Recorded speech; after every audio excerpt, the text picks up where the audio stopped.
The Art of Being, photographed by H.G. Wells. An album, said my uncle as he sat and turned over my collection of physiognomy, is, I think, the best reading in the world. You get such sidelights on the owner's heredity, George. Distant cousins caricature his features and point the morale of his nose, and ancestral faces prophesy his fate. His friends, moreover, figure the secret of his soul. But what a lot we have to learn yet in the art of being photographed, what grotesque and awkward blunders your common sitters make. Why, for instance, do men brush their hair so excessively when they go before the lens? Your cousin here looks like a cheap chess pawn about the head, whereas, as I know him, his head is a thing like a worn-out paintbrush. Where but in a photograph would you see a parting so straight as this?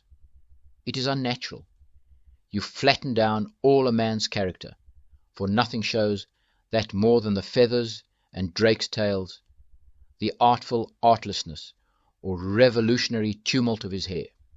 Mind you, I am not one of those who would prohibit a man wearing what he conceives to be his best clothes to the photographers. I like to see the little vanity peeping out, the last moment's folly of a foolish tie nailed up for a lifetime. Yet all the same, people should understand that the camera takes no note of newness, but much of the cut and fit, and a man should certainly not go and alter his outline into a feminine softness by pouring oil on his troubled mane and plastering it down with a brush and comb. It is not tidiness, but hypocrisy. We have indeed very much to learn in this matter. It is a thing that needs teaching, like deportment or dancing. Plenty of men, I have noticed, who would never do it in real life, commit the sin of being over-gentlemanly in an album. Their clothes are even indecently immaculate. They become not portraits, but fashion plates. I hate a man who is not rumpled and creased a little, as much as I do a brand new pipe. And as a sad example of sin, on the other hand, on the side of carelessness, I have seen renderings of a very august personage indeed. In a hat, aha, it was tilted, and to add to the atrocity, he was holding a cigar. This I regard as horrible. Think. Your photograph may go into boudoirs. Imagine Gladys opening the album to Enoine. Now I will show you him. And there you sit, leering at their radiant sweetness, hat on, and a cigar reeking between your fingers. No, George, a man should go very softly to a photographer's, and he should sit before the camera with reverence in his heart and in his attitude, as if he were in the presence of the woman he loved. He turned to Mrs. Harborough's portrait, looked at it, hesitated, looked again, and passed on. I often think we do not take this business of photography in a sufficiently serious spirit. Issuing a photograph is like marriage. You can only undo the mischief with infinite woe.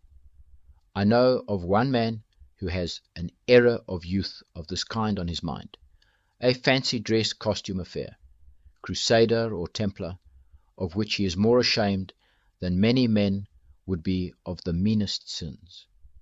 For sometimes the camera has its mordant moods, and amazes you by its saturnine estimate of your merits.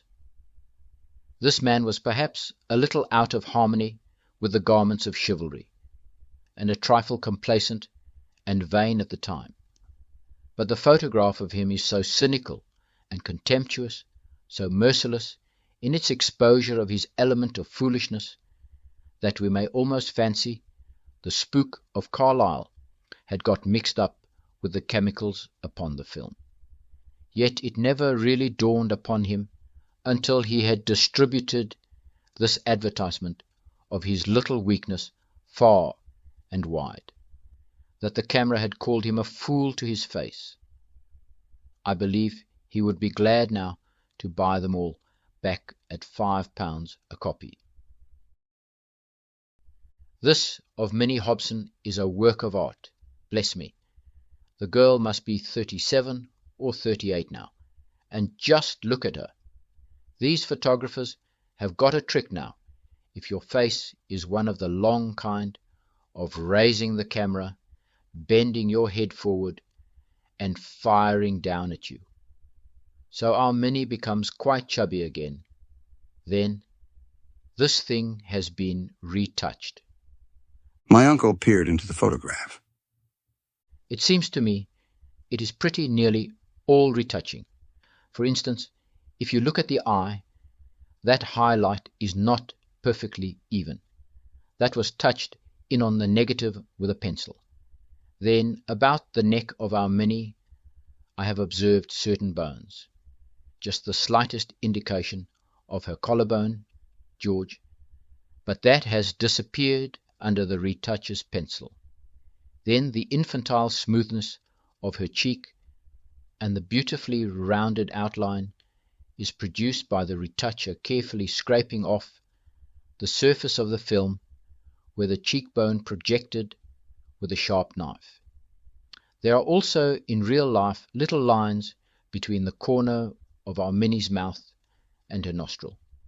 And again, Minnie is one of those people whose dresses never seem to fit, but this fits like a glove.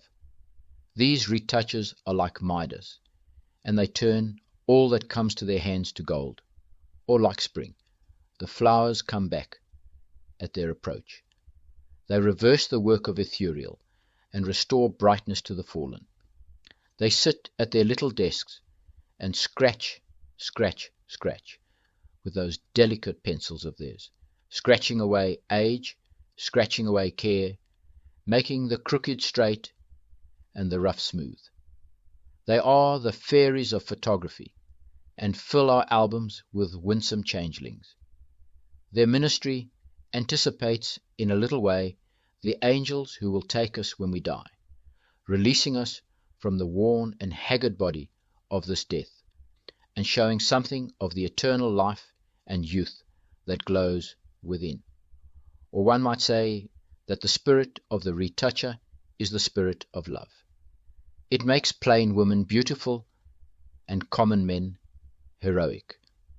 Her regal fingers touch for the evil of ungainliness, and behold, we are restored. Her pencil is like the Queen's sword, and it makes knights out of common men. When I have my photograph taken, said my uncle, I always like to think of the retoucher. I idealize her. I fancy her with the sweetest eyes I have ever seen, and an expression infinitely soft and tender. And she looks closely into my face, and her little pencil goes gently and lovingly over my features. Tickle, tickle. In that way, George, I get a really very nice expression indeed.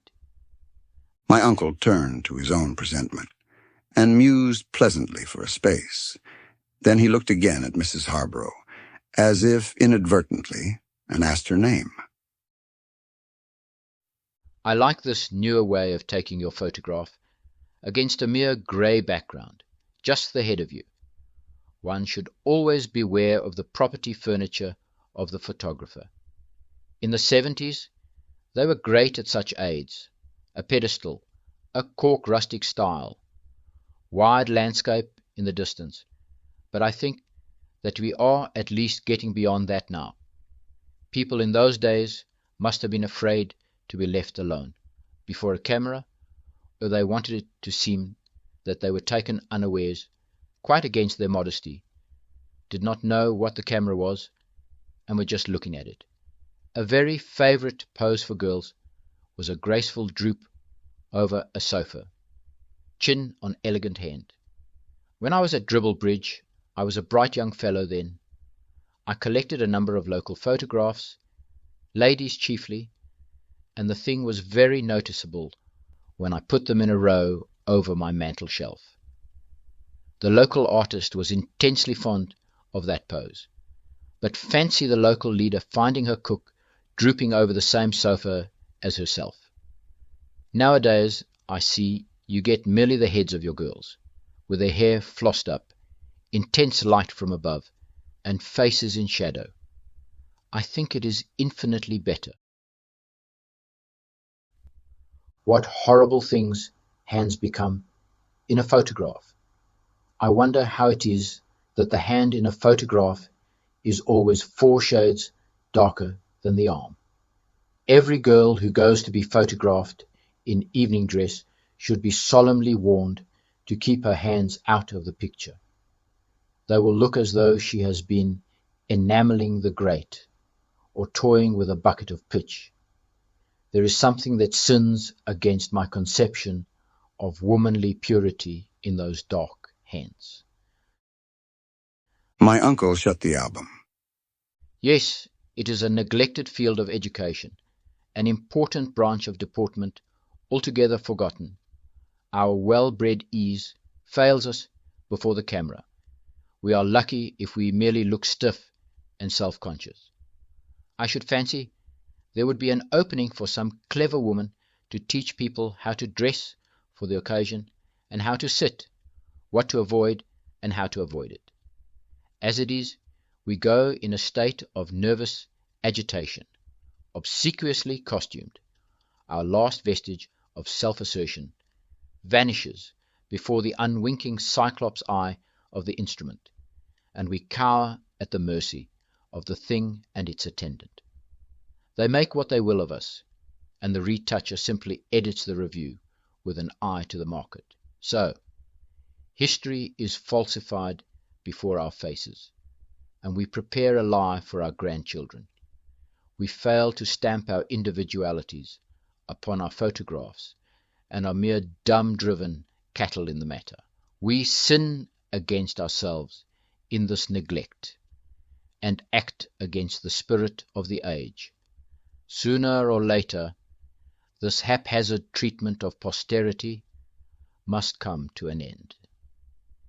He meditated for a moment, then, as if pursuing a train of thought, That Mrs. Harborough is a very pretty woman, George. Where did you happen to meet her?